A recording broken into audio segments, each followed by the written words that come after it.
مبادرات كثيرة لحماية أبنائنا الطلبة والطالبات بخصوص وسائل التواصل الاجتماعي ووسائل الإنترنت. طبعا لكل مبادرة إيجابيات وسلبيات. سوف تتشرف مدرستنا كفر ميت الحارون الابتدائية مع مدرستنا سراج الدين المبادرة دي للطلاب جميعا.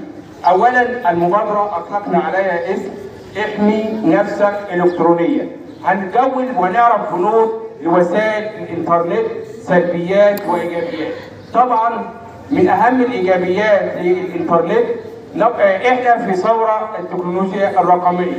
أولا قامت وزارة التربية والتعليم بعمل روابط مفيدة للاستفادة بالمعلومات.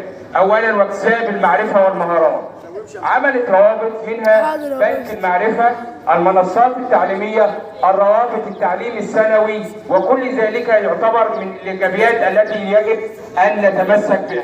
أولا من ضمن الإيجابيات الحصول على المنصات التعليمية، بنك المعرفة، الموسوعة الثقافية، مكتبة المعلم المصري، وكل دي روابط يجب الاستفادة منها. يبقى من ضمن مبادراتنا أولا معرفة إيجابيات وسائل التواصل الاجتماعي وسلبياته، والحذر كل الحذر من السلبيات اللي أنا هقولها دلوقتي. يبقى أول حاجة هنبدأ بإيجابيات وسائل التواصل الاجتماعي والإنترنت، وهي إنشاء وزارة التربية والتعليم لروابط علمية معينة، منها بنك المعرفة، مكتبة المعلم المصري، المنصات التعليمية، وبعدها ومكتبة المعلم المصري. طبعا احنا في ثورة تكنولوجية.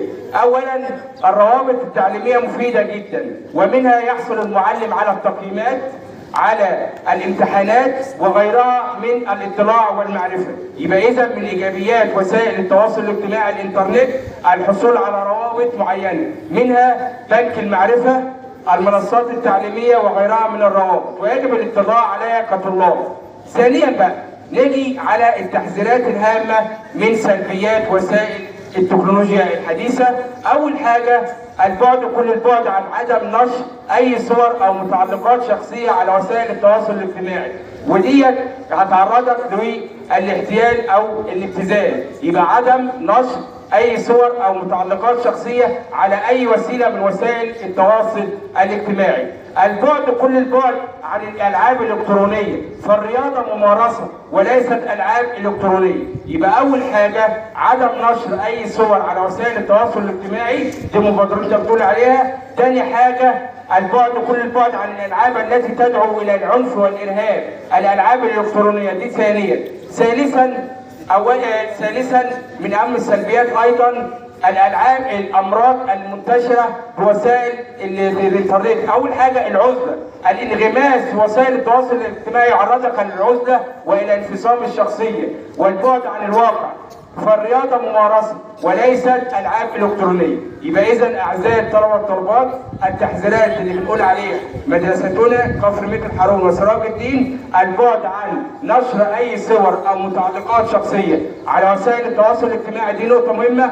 البعد عن الروابط الربحية، في واحد يقول لك روابط هتكسب كذا، لا، البعد عن الروابط الربحية دي هيعرضك للنصب والاحتيال. عدم نشر أي أرقام شخصية سواء البطاقات أو الفيز والحاجات دي مهمة جدا. المبادرة دي هنحرص عليها كل مرة. يبقى إذا مبادرتنا لهذا اليوم هي مبادرة احمي نفسك إلكترونيا حتى لا تتعرض إلى وسائل النصب والاحتيال.